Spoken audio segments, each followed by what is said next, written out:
very emotional. It's very emotional having a parent that's sick and in pain and there's nothing you can do about it and have to go back and forth to the hospital. The toughest time was when I had a basketball game because I was an athlete and my mom has never missed not one game. But this particular day, I was up ready for school and she didn't feel well. And she said, but go ahead, go to school, I'll be okay. And when school let out and I looked in the stands at the basketball game and she was not there, I knew that something was wrong.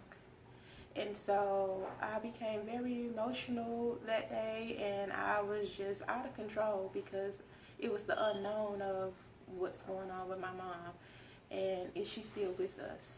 And so that was the toughest moment ever, experiencing the sickle cell crisis with my mother. Mm-hmm.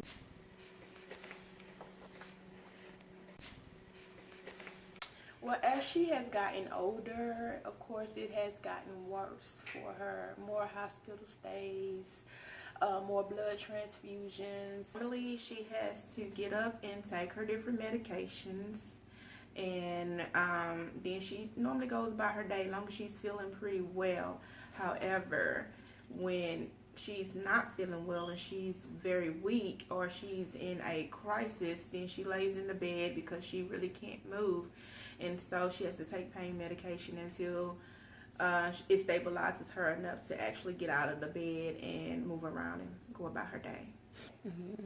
And you said that she has to take medication in the morning. Does she also have like a special diet? How does that work for people who don't know a lot about sickle cell? Sometimes it just depends on what's going on with her her levels.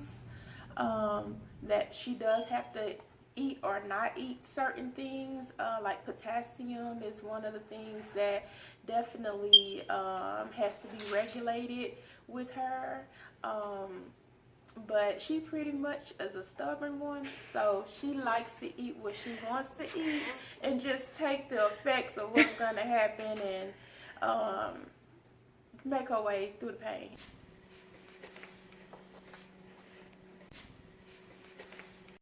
When a sickle cell crisis come upon you, it's when your bones just start to cause great pain. I really can't describe the intense of the pain because I don't have that pain with having the trait, but she cannot move. It's like someone is harming her and there's nothing that you can do about it, and she's crying and she's weak, and so just to see someone in that state, and you can't do anything to help, is just bothersome.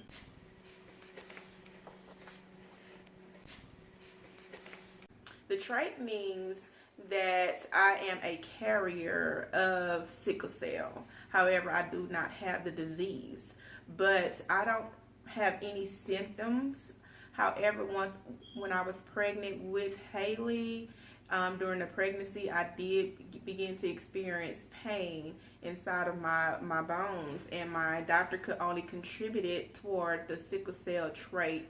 However, I never went into a crisis, but I did experience pain, just not as excruciating as if I had the disease.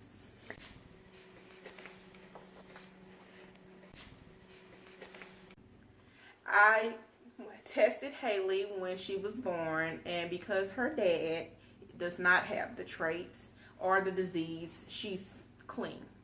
So she's sickle cell free, she's sickle cell trait free. And so, however, if her dad would have had the trait, then she would have been born with the disease.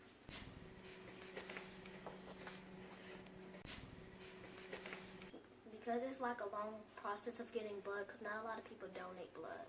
And so we need more people to donate blood because it takes hours and hours until my grandma can get blood, because not a lot of people donate blood that matches her blood type. So that's why we need people to start donating and coming out and know what sickle cell is.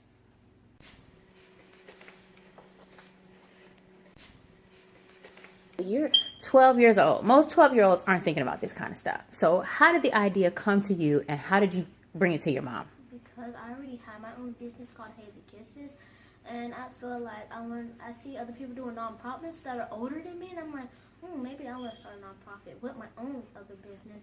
And so I want to say, what's more important to me over everything? And I think of my grandma. And so I said, what does she have that can bring a nonprofit? And I think of sickle cell.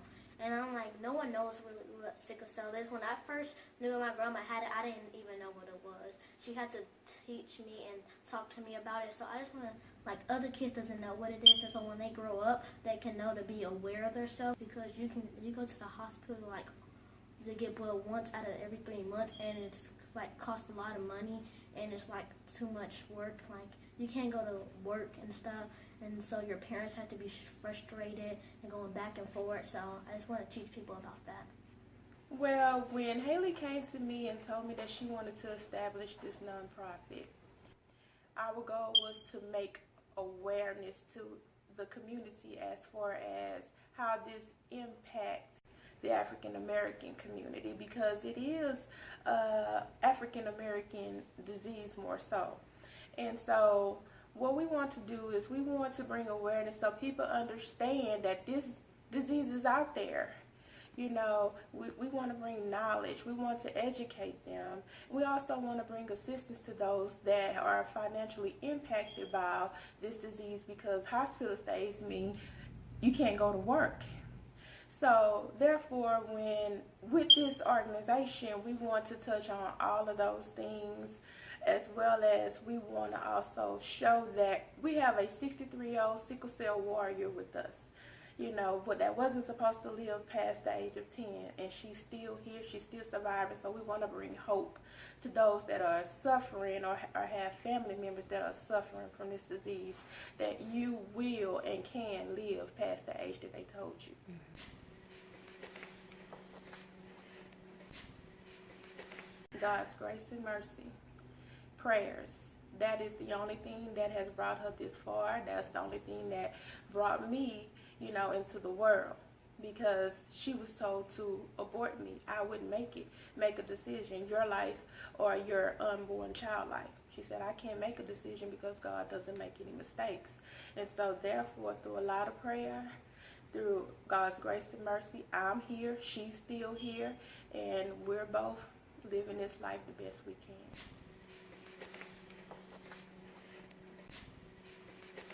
It's definitely not advertised and marketed, and therefore if it's not being seen, then people don't know. If it does not personally impact you or your family or your household, then they just don't know. And because my honest opinion that it being an African American disease and it impacting us the most, until one of us get out in the forefront and push it, then it'll never be told, you know, how it impacts us, and people get educated about it.